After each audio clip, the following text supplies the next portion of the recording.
Muli aming Ama, salamat sa buhay ng bawat isa po sa amin.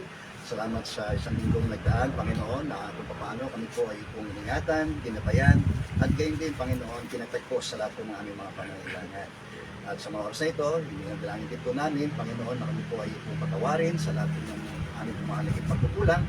Ano man Diyos ang aming mga naging karamihan, kakasala po sa iyo, Panginoon, ay patawarin niyo po kami.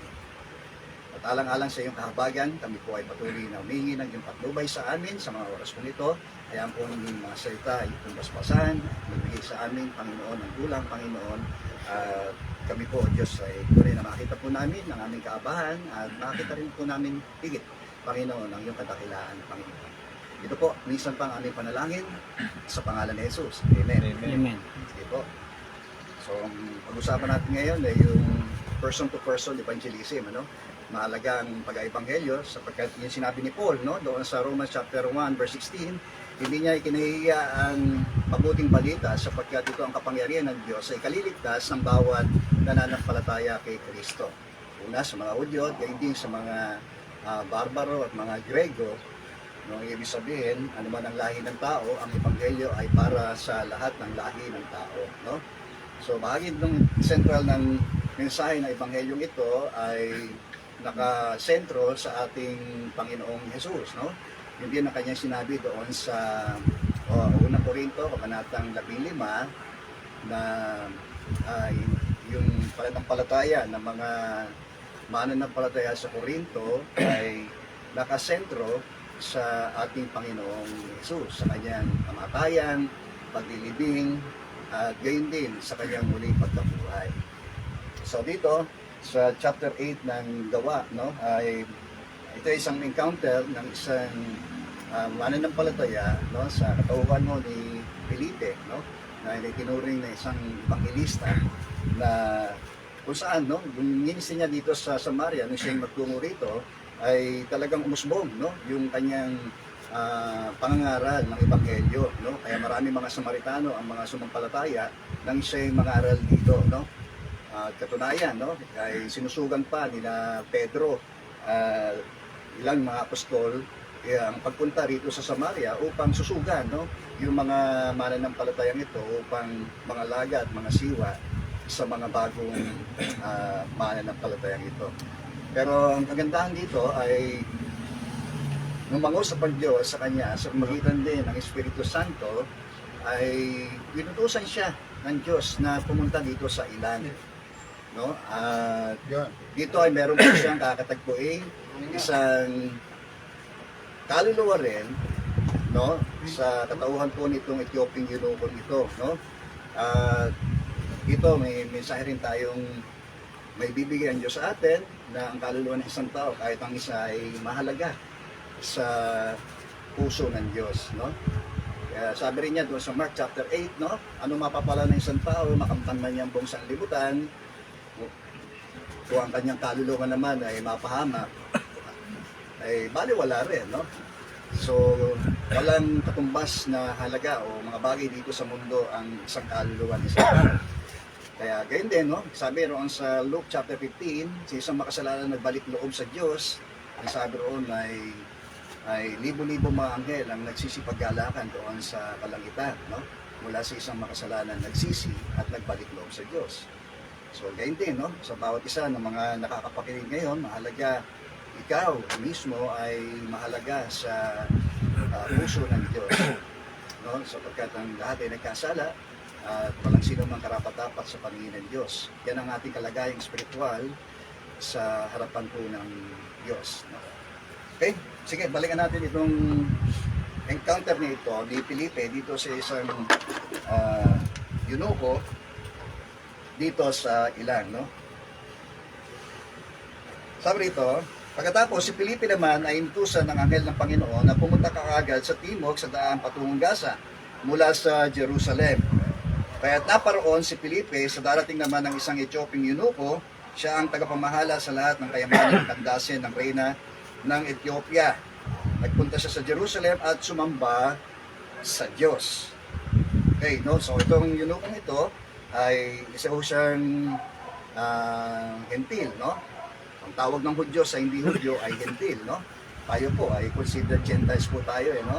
So siya po ay nagtungo roon, siya po isang Gentil, pero siya po ay naituturing na isang taong may takot sa Diyos, no? Sapagkat siya hindi kabilang sa mga lahi ng Hudyo, pero siya ay kinikilala at sumasamba doon sa kinikilala at sinasamba ng mga Hudyo. Kaya nga tinatawag ko siya ng isang God-fearing man, no? So nakiisa siya doon sa marahil ay pista, no? Nakiisa siya sa pagsamba, pakikilahok dito sa pista ng mga Hudyo, na naging kabahagi siya sapagkat siya ay kumilala, no? Sa Diyos na kinikilala ng mga Hudyo. So, isang magandang aral dito na makikita natin sa binigay ni Felipe ay yung pong pagiging sensitibo niya sa tinig ng Diyos, no? So, kaya din, bawat isa po sa atin, mahalaga na ang Espiritu Santo ay sumasa atin, no? Yun sa kanyang mga gawain sa buhay natin mananampalataya, siya ho ay nananahan po sa atin. Okay? So, yun ang advantage natin sa mga taong wala, no, sa walang kaugnayan sa Diyos, no? Yung sinasabi ng Bible na kapag ang espiritu ng Diyos ay wala sa isang tao, hindi siya kay Kristo. Okay? So, mahalaga, no, na sa buhay natin bilang mga Kristiyano na maging sensitibo tayo sa tinig ng Diyos sa buhay natin, no? So, kung marahil tayo hindi pa naman palataya, ang Espiritu Santo ay marahil ay mamumusap lang sa atin mula sa labas, no? Pero ngayon, no, dahil sa pananampalataya natin sa ating Panginoon Kristo, itong ikatlong persona ng pagka-Diyos ng Diyos ay sumasa atin. Yun ang kanyang sinabi, no? Doon sa John chapter 40, na si Jesus ay hindi niya iiwang nangungulila ang kanyang mga alagad sapagkat siya ay dadalangin sa Ama, no? At sila ay bibigyan pa ng isang patnubay na kanilang makakasama magpakailanpaman. Ito po yung wala iba kundi ang Espiritu Santo. Hindi ro po ito matanggap ng sanlibutan sapagkat hindi siya nakikita at hindi nakikilala ng mga taga-sanlibutan, pero sila ay nakikilala ng kanyang mga tagasunod. So, gayon din, no? Ito yung isang mahalagang experience ng isang tao na nanampalataya sa ating Panginoon sa Kristo, na yung Espiritu Santo, hindi lang si Jesus, hindi lang Ama, ay kundi ang Espiritu Santo na siya ring sumanahan, no, sa buhay ng isang mananampalataya. So, gayon din, no? Ang pagkilos pa rin ng Espiritu Santo sa buhay natin ay kailangan natin, no, na maging sensitibo sa kanyang kilos sa buhay natin. Lalo na, no, ito sa mga pamamahayag ng mabuting balita sa mga tao. Okay? So, yan isang magandang aral po sa atin, no? Maging sensitibo tayo sa tinig ng Diyos sa atin. Okay? Maaari siya mangusap sa atin, no? Sa iba't ibang paraan, no? Tulad ng direktang pamamaraan ng kanyang mga salita. Maaari mangusap siya sa pamamagitan ng kapag tayo po'y nananalangin sa kanya. Maaari siyang mangusap sa ating puso. Okay? So, sa iba't ibang larangan, pwedeng mangusap ang Diyos sa atin. Kahit sa kalikasan, no? Ay pwede siyang mangusap at madinig natin ang kanyang tinig, no? Ganyan, no? Bukas dapat ang ating mga pintuan sa tinig ng Diyos sa atin, no? At marahil nga dito sa pagkakataong ito mismo sa Felipe ay nangusap ang Espiritu Santo na siya'y tumungo rito sa ilang upang bahaginan niya, no, ng Ebanghelyo. Ito pong yunukong ito. Okay? Sige, sabi rito, kaya't naparoon si Felipe. So, pangalawa, mahalagang mensahe rito sa atin ay yung ating availability, no? Hindi lang yung sensitivity, kundi maging atin pong paglalaan ng ating mga sarili sa kalooban ng Diyos. Okay? Maaaring marinig natin ang tinig ng Diyos, marinig natin ang kanyang mga salita, pero yung ating pong buhay ay nakalaan sumunod. Di ba? Yun ang next question dun, di ba? So mahalaga, hindi lang tayo maging sensitibo sa tinig ng Diyos, kundi dapat mahalaga na nakahanda tayo na sumunod sa anumang kanyang sinasabi sa atin, personal. Okay? So minsan darating sa atin talaga ito yung person-to-person evangelism, di ba? Minsan may mga tao lang tayo na ma-encounter, na ma-share natin, mababaki natin ng Ebanghelyo. So samantalahin natin, mga pagkakataon yan, mahalaga ay available tayo, no? Handa tayo. Sabi nga nung sulat ni Pedro, maging handa tayo sa pagpapaliwanag sa kanila, no? Ukol sa mga katotohanan ito. Di ba? Especially ang message ng gospel. Okay? So, sensitivity. Next is availability. Iyan na natin, no? At next rin kayang karoon ng encounter, sabi ng Espiritu Santo sa kanya, siya'y pauwi na noon, nakasakay sa kanyang karuwahe at nagbabasa ng aklat ni Propeta Isaiah. So, hindi natin alam kung saan niya sinipi. Marahil, isa ito sa mga naging bunga nung araw ng Pentecostes, sapagkat may mga taga-Ethiopia na mga na-convert, no, sa Christianity during the Feast of Pentecost, di po ba? Doon yung yung na kung saan ay may mga nahikayat na mga 3,000, di ba? Una mga 3,000 mga naging mananampalataya po roon. So marahil isa ito sa mga na-convert noong mga panahon na yon, no? At bumalik na lamang siya at patuloy. Dito makikita natin na nagbabasa siya ng aklat, particularly ng aklat ni Propeta Isaiah. So hindi naman ginitin kung saan niya nakuha yun, no? Ang mahalaga ay nagbabasa siya, no? Mahalaga rin ang pagbabasa, pero mahalaga rin yung pakikinig. At pinag-usapan muna natin yung pananampalataya. Kasi dito nagsisimula ang pananampalataya ng tao sa kanyang pakikinig. Sabi sa Romans chapter 10 verse 17, no, na ang pananampalataya nagsisimula sa pakikinig at makakapakinig lamang kung may mga ngaral tungkol kay Kristo. Okay? So, mahalaga, no? Marahil yung kanyang pagbabasang ginagawang ito, talagang nagsasaliksik siya, no? Kaya lang, ng mga pagkakataong ito, hindi pa niya kilala marahil si Jesus, no? O marahil isa lang siya sa mga naging nahikayat ng mga taong o mga Ethiopiang na-convert nung araw ng Pentecost na nagdala. Nung balik sila doon sa kanilang bayan, ay marahil itong Ethiopiang ito ay nahikayat din. So hindi natin alam, wala naman dinitil, ano? Mahalaga lang, maaari tayo magkaroon ng ganung klase ng kaisipan na kung paano siya marahil ay na-convert sa Christianity. So anong nangyari? Masabi rito ay siya nagbabasa ng aklat ng ni Propeta Isaiah. Particularly, no, dito sa scripture na ito ay mababasa rito yung patungkol doon sa hula, no, patungkol sa ating Panginoong Jesus, no? No, yung kanyang kapanganakan, yung kanyang pagdurusa, kamatayan ay naroon dito sa mga aklat na ito ni Propeta Isaiah. Okay? Pero ito sabi ng Espiritu Santo sa kanya, sabayan mo ang sasakyan yon, sabi ng Espiritu kay Felipe, at siya'y patakbong lumapit si Felipe. Ang marinig niya, binabasa ng eunuko ang aklat ni Propeta Isaiah, siya'y tinanong ito ng eunuko, nauunawaan pa po ninyo ang inyong binabasa? Okay? So, sabi ng Bible, ang mga bagay na spiritual ay maunawaan lang ng mga tao nagtataglay ng Espiritu ng Diyos. Gaano man karunong ang tao, no? Gaano man ang degree na kanya pong mga tinapos, no, sa paaralan, hindi niya maunawaan ang anumang pahayag ng Diyos sa Biblia. Amin po ba? Maliban na nga po, ang sinasabi, yung mga bagay na spiritual ay maunawaan ng mga taong nagtataglay ng Espiritu ng Diyos. Okay? So, liban doon sa anumang karunungan ng tao, ay hindi niya maunawaan anumang pahayag ng Diyos ayon sa Espiritu. Okay? So, salamat sa Diyos sapagkat tayo, no, yung sinasabi nga na mga nabiyayaan, no, ng ganitong klase ng kapangyarihan, maunawaan ang anumang pahayag ng Diyos mula sa kanyang mga salita. Kasi dati naman, nababasa tayo ng Bible pero walang epekto. Di po ba? Walang epekto sa buhay natin, hindi natin naunawaan. Napapakinggan nga natin doon sa mga sinesermon sa atin, pero wala walang epekto. Di po ba? Ganun pa rin ang buhay natin. Paglabas natin ng simbahan, ganun pa rin tayo. Back to the abnormal life. Di po ba? Okay? So, ang tanong naunawa po ba ninyo? Paano ko po maunawa kung wala magpapaliwanag dito sa atin?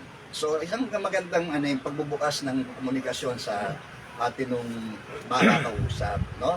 So, pangatlong bagay na matututunan natin dito, yung initiative. dapat yung initiative manggagaling ho sa ating mga Kristiyano. Hindi ho sa kanila. Bihira ho yun, no? Na magtatanong sila sa atin, lalapit sila sa atin. O marahil na yung mga pagkakataong ganon. Pero bihira ho yun. Pero dito makikita natin ang magte-take ng initiative para mag-share ng gospel ay tayo mga Kristiyano. Nakuha niyo po? So, mahalaga yung sensitivity, mahalaga yung availability natin, mahalaga rin yung initiative. Manggagaling po sa atin. So, sino ang nag-take ng initiative? No? Sa udyok ng Espiritu Santo, si Felipe ang nag-take ng initiative. Siya ang unang humakbang para sila ay magkausap. Nakuha po natin? Nakuha natin. So, sabi rito,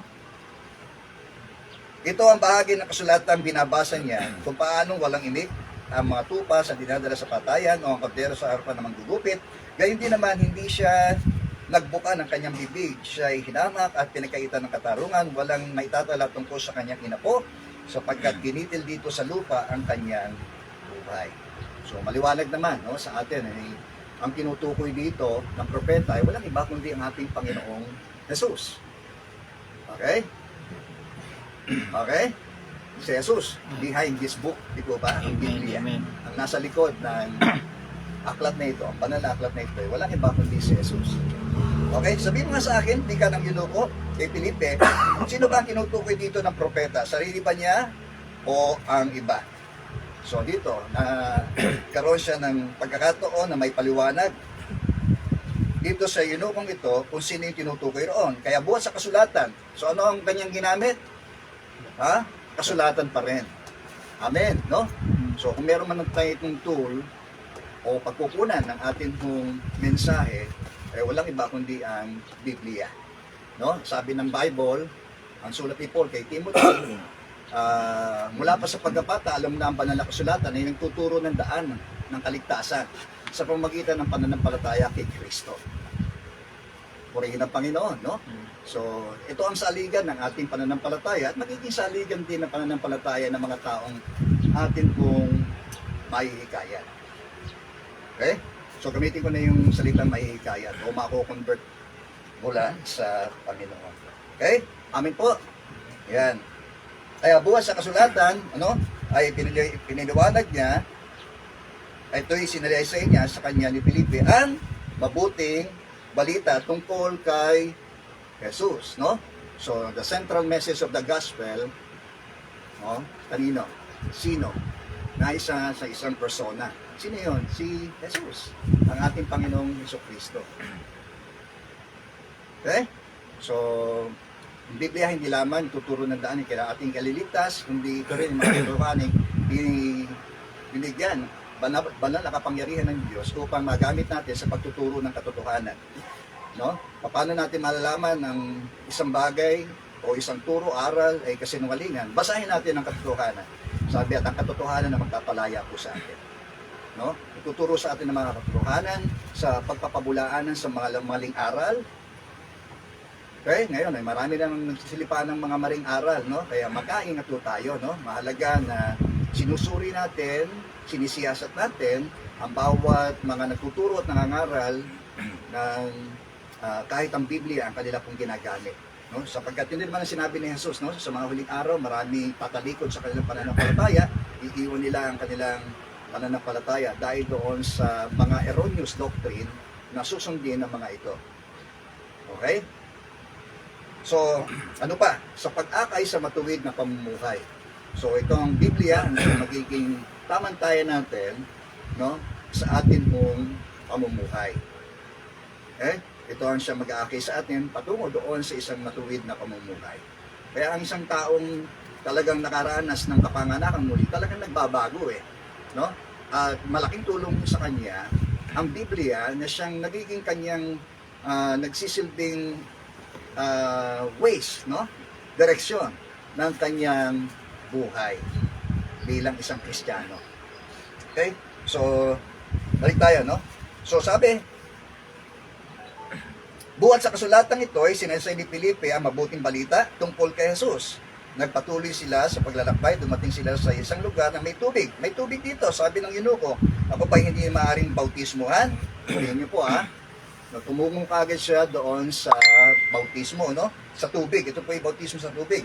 Sinabi sa kanya ni Felipe, maaari. Tingnan niyo po ha. So, conditional, no? So, ang bautismo ay wala akong kinalaman sa pagliligtas ng ating Panginoong Jesus sa isang tao. Okay? Ang bautismo ay hindi ho paraan para ang tao ho ay maligtas. Ano po? So, dapat merong initial o may panloob na patotoo na ang isang tao ay tunay na naligtas bago siya magdesisyon sa panlabas na pagpapahayag mula doon sa loob na karanasan na yon. Okay? So nakukuha natin, dapat ay mahalaga na ang turo din ito ng kaligtasan na hindi usap magitan ng pananampalataya at ng pagbabautismo. Okay? Kundi ang pananampalataya lamang, no? At sa ating Panginoong Hesukristo lamang. And by the grace of God, doon lamang po tayo nasa salalay ang buong mensahe ng Ebanghelyo. By the grace of God, no, through Jesus and through faith alone. Okay? Tuloy natin. So, pagkaaon nila sa tubig, si Felipe ay sabi rito, nagpasya siya, pinatigil ng yunuko ang karwahe. Sino nagpasya? Yung yunuko. Hindi siya pinilit eh. Di ba? So, mahalaga rin na hindi natin pinipilit din ng tao. Kaya natin sila magkusa. Unang-una, na sila ay magkusang tanggapin yung ating mensaheng daladala sa kanila. Okay? Dito ay malayang pumili itong yunukong ito. Pinatigil ng yunukong ang karwahe at lumusong silang dalawa sa tubig. Sabi, maaari kung ikaw ay sumasampalataya ng buong puso. So, sabi niya, sumasampalataya ako na si Jesus ang anak ng Diyos. Kasi noong mga panahon ito, hindi pa niya kilala si Jesus eh. Sino nag-introduce sa kanya kay Jesus? Si Felipe. Ano po ba? So, gayon din, no? Sa ating encounter, no? Kung magkakaroon tayo ng ganong klase ng encounter, dapat mahalaga na yung central part ng ating mensaheng ipaabot sa kanila ay walang iba kundi si Jesus. Okay? Hindi ho tayo. Hindi kung sino pa man. Amen po? Si Jesus dapat ang ating sineshare.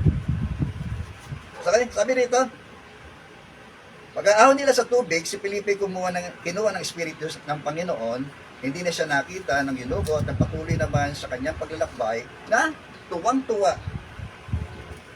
Tingnan niyo po, ganyan din, no? Na, mutual, no? Yung kagalakan, yung celebration ng libo-libong mga anghel sa isang makasalanan, nagbalik loob sa Diyos, sa isang makasalanan, nagbalik loob sa Diyos, at doon sa recipient, yung tao mismo na nakaranas nung nga'y tanggapin yung mensahe ng Ebanghelyo nito. Okay? Amen po. So, yung sinasabing the joy of salvation. No? So, mutual, no, yung kagalakan. Kahit ang Ama nating sa langit ay nagagalak siya sa isang taong naipanganak na muli sa Espiritu. Okay? Naalala ko yung nakasama kong taxi driver andun kami sa ospital ng MCU kapwa nagsabay na nasa delivery room yung kanyang asawa at yung aking asawa, no, yung aking panganay na anak. No, nung madaling araw na, nung tahimik na ay may lumabas na nurse doon sa hallway at binalita na nanganak ng misis niya. Alam yung ginawa niya, tuwan-tuwa siya, nagsisigaw siya ron, no? Antay-tahimik ng lugar na yan nagsisigaw siya na tuwan-tuwa, no? Na siya ay isa ng ganap na ama. So, gayon din, no? Sa isang taong tayo man, marahil makaka-relate tayo sa kanya nung may panganak yung ating marahil, yung ating panganay, tuwan-tuwa tayo, no? Na tayo po ay naging isang ganap na ama sa ating ama. Alam po, hindi ng kalangit, ang ating Ama sa langit ay kanilang katuwaan sa isang nagbabalik na anak, na isang alubuga, no? At kapwa, merong selebrasyong nangyayari, nagaganap. Mula roon sa loob. Amen? Patungo sa kanyang labas na pagkatao. Okay? So, tuwa yung ginuko nang siya lumabas, no? Sabi rito, namalayan na lamang ni Felipe na siya'y nasa Azoto, mula roon ay ipinangaral niya ang mabuting balita tungkol kay Jesus. Sa lahat ng bayang dinaraanan niya hanggang sa marating ang Cesarea. So, isang mahalagang yung maging precise, no? Pangatlong, pang-apat na aral na matututunan natin. Na maging sensitibo tayo, maging available tayo, maging tayo ay yung initiative manggagaling sa atin. Pang-apat ay yung maging precise tayo, maging payak yung atin mong pag-share ng gospel. Napakasimple lang naman ang mensahe natin. Si Jesus ay namatay para sa lahat ng ating mga makasalanan. Sa gayon, ang sino man sa kanya sasampalataya, no, ay pinagkakalooban ng buhay na walang hanggan. Ganun ang kasimple. Okay? So, maganda kay yung very precise yung kanyang pagpapaliwanag doon sa Eunuko, at yung pang-lima ay yung kung tinatawag po nating decisive, no? Mahalaga na pagdesisyon na natin yung tao. Mahalaga na masyara natin, pero mahalaga na akayin natin siya patungo sa pagtanggap sa ating Panginoong Hesus. Maliwanag po ba yun? So, mahalaga po yun, no? Sa isang ngayon ay nakakapakinig, ikaw, kaibigan, mahalaga na sa iyong sarili ay kilalanin mo na ikaw ay isang makasalanan. Okay? So, isang mahalaga yung admission na tayo po ay mga makasalanan. Pangalawa, yung tinatawag po nating pagsisisi. Okay? Kailangan ang tao ay mayroong tunay na pagsisisi. Ang tunay na pagsisisi, desisyon po yan. Meron tayong bagay na iiwanan, meron tayong bagay na itatakwil, meron tayong bagay din naman na kukunin at yayakapin.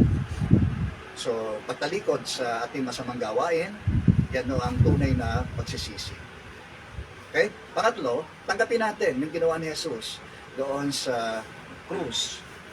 Kanyang kamatayan bilang kabayaran ng ating mga kasalanan, at sa pamagitan ng pananampalataya, tayo po ay mapapawalang sala, at sa pamagitan din ng kilala ng ating pananampalataya doon sa kanyang muling pagkabuhay, tayo naman ay nagkakaroon ng pag-asa sa buhay na walang hanggan. So, napakadali lang naman, no, na dapat natin gawin. Pero mahirap sa isang nagdadalawang isip na tao. Pero kung yan ang yung payak na iniisip sa mga oras na ito, kaibigan, mahalaga na tanggapin mo si Jesus. No? Makita mo ang pagkakaiba ng Jesus ng kasaysayan doon sa Jesus ng karanasan. Malayong malayo. Sige, tayo manalangin. Kung ikaw, kaibigan, nakakinig ka ngayon, ay kuhin mo ito yung personal na panalangin na tanggapin mo si Jesus sa iyong buhay, sa iyong puso. No, at yun yung sinasabi ng Bible, kung ipapahayag ng iyong mga labi na si Jesus ay Panginoon, pananalig ka ng buong puso na siya yung muling binuhay ng Diyos, ikaw ay maliligtas. Tulad ng Eunuko na ito. No? Maaari mo ring maranasan ang pagliligtas na ito ni Jesus kung siyang iyong tatanggapin sa iyong puso. Kung yan, nais mo, ay manalangin ka mula sa iyong puso ng panalangin ito. Sabihin mo, Panginoong Jesus, lumalapit po ako sa iyo. Kinikilala ko po na ako po isang makasalanan. Pinagsisisihan ko po ang lahat ng aking pong mga nagawang kasalanan. Panginoong Jesus, sumasampalataya ako na ikaw ay namatay upang ang aking mga kasalanan ay mapawalang sala. Sumasampalataya rin ako na ikaw ay muling nabuhay mula sa mga patay upang ako ay magkaroon ng pag-asa sa buhay na walang hanggan. Tinatanggap kita sa aking puso, Panginoon, bilang aking tagapagligtas at Panginoon ng aking buhay. Simula ngayon, Panginoon, ang buhay ko pong ito ay aking pong inaalay po sa iyo. Palayain mo po ako, pagalingin mo po ako, at gamitin po ninyo ang aking buhay para sa iyong kalwalatian. Marami pong salamat sa pangalan ni Jesus. Amen.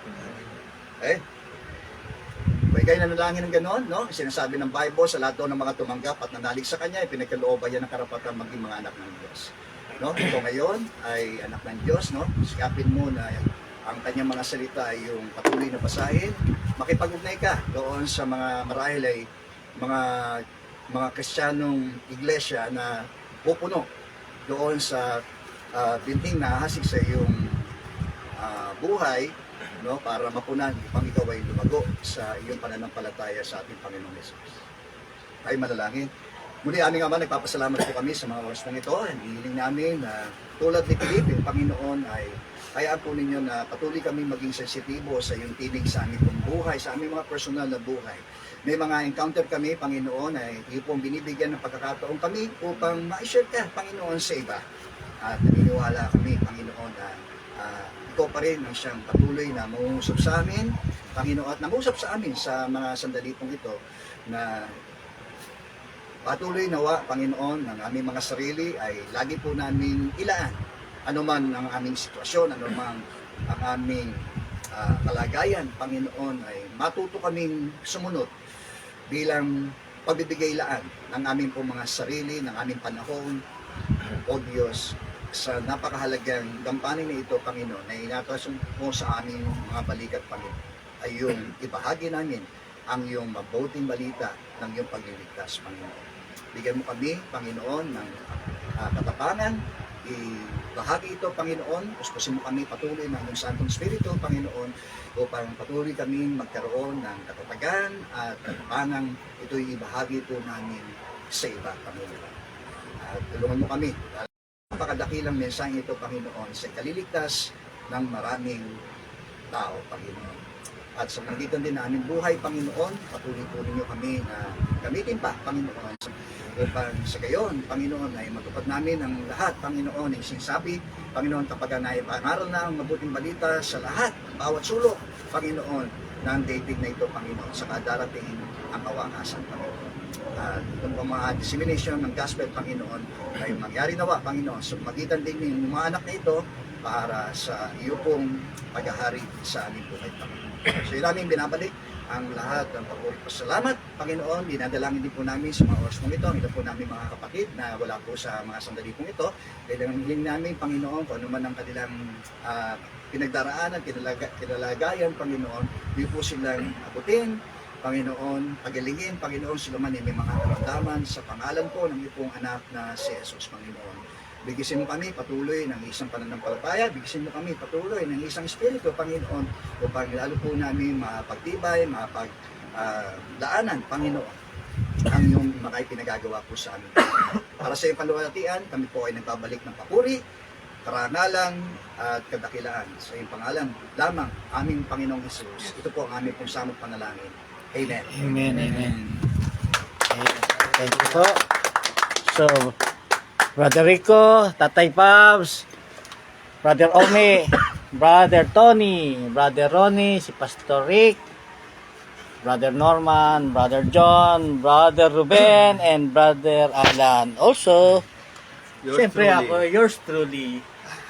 Okay, thank you po. See you on the next live po namin. God bless.